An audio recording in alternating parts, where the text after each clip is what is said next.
is your toast with the most, Tyler and Toast. Should you buy Infinite Warfare? Well, that's entirely up to you. I know what I'm going to do. I'm going to give you guys a review of the beta, my objective and subjective points, and let you guys decide for yourself. Let's get into it. The future and boost jumping is back, whether we like it or not. Are those two mechanics bad on their own merits? No, not at all. Battlefront, Titanfall, Halo, they all do it. It all works. It fits. That's what they do.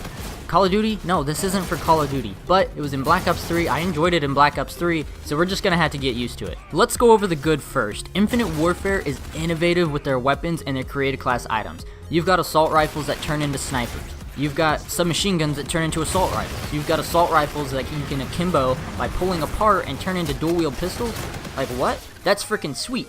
They've got new items like personal radar, cryo mine that inhibits enemy movement, jammer grenades, projectile stickies, cluster bombs that explode into a bunch of projectile fire that stays on the ground. Like, that stuff is freaking cool. All kinds of new innovative stuff for the created class system. Infinity Ward is doing score streaks now instead of kill streaks. The UAV, oh my gosh, the UAV is back instead of the dreaded SATCOM that slowed down the game so much because of the lack of radar in Call of Duty Ghost. The UAV is also a 3 kill streak instead of a 5, which it was in Black Ops 3. Positive change in my opinion.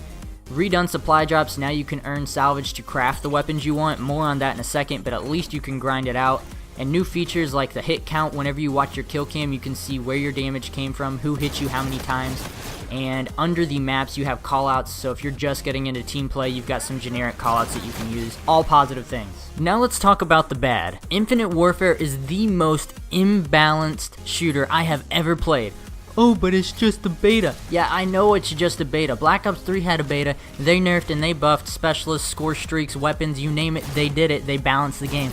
This game is beyond repairable in regards to that. There's so many more problems than just simple weapon balancing to be done. Let's talk about the specialists first. The specialists have offensive abilities and then they have passive abilities. The passive abilities on their own are really good. They have like kills and assists, activated minimap ping. Your HUD gets highlighted yellow when someone's targeting you outside of your field of view. Like, hello, those things are insanely good, and those are just passive abilities. I don't have a big problem with those, but those are pretty crazy. But the offensive ones, like the first mercenary weapon you get, that triple bolt ricocheting weapon, I have never died by something faster than that thing. The FTL's Eraser is like the Black Ops 3 Annihilator pistol on steroids. It's absolutely insane. You just get them for free 2 times in a match, 3 times in a match. You don't even have to earn them. These things should be kill streaks, not something you get for free 2 or 3 times. Now let's talk about sniping. Sniping is something that's been crazy in Call of Duty forever, but let me give you an example. Let's say in a perfect scenario, in a perfect game world, you have a submachine gun, an AR, and a sniper. The submachine gun is going to kill in 5 shots in its optimal range. Let's say that optimal range is 0 to 50 meters. The AR is going to kill in 3 shots. Its optimal range is 50 to 100 meters. The sniper is going to kill in 1 shot. Its optimal range is 100 plus meters. Anything that kills in 1 shot should be difficult to use. It should be a headshot with a sniper. But let's just say that anywhere, no matter where you hit, 1 shot, it'll kill them. Well, what's going to happen here? The submachine gun is going to outperform the other classes in its effective range.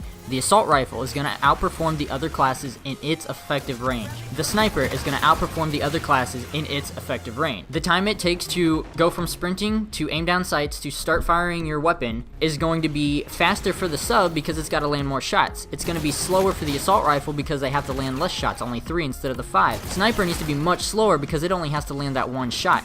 That is simply not the case in Call of Duty, and especially in Infinite Warfare. The sniper outclasses every other weapon class in every way. Close quarters, medium range, long range, what have you. And the thing about it is even if you do aim faster than your opponent, maybe they missed some shots, maybe they, like you're just better than them, they didn't do very good, whatever. You don't even have to aim. I have been hip fired and no scoped so many times. So many more times in the beta than I was the entirety of Black Ops 3. Someone would just whip around, they would just slam the analog stick on their controller, hip fire me, and I would get killed. I'd be like, excuse me, what just happened? And then quick scoped, I'll get quick scoped when they're zooming in with the scope and the screen's still black. There is no balance to the weapon classes in this game. If quick scoping truly does take skill, which I do not think that it does, then how come when the game has only been out for a couple days, everyone can successfully quick scope already? It's insane. I can understand the game's been out for a while, but come on now. If you disagree with me about that, that's 100% fine, but let's talk about the weapon variants. The thing that nobody wanted back in the game that they decided to put in the game for some unknown reason. Damage causes target to show on minimap. Sure, why not? Infinite damage range? Okay, sure.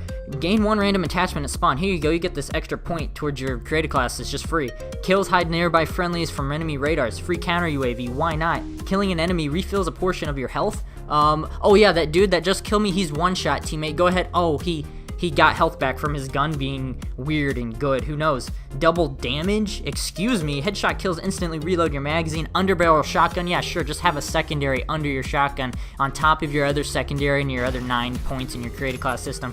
Like, what were these people thinking? I have no idea what's going on. Weapon variants are back.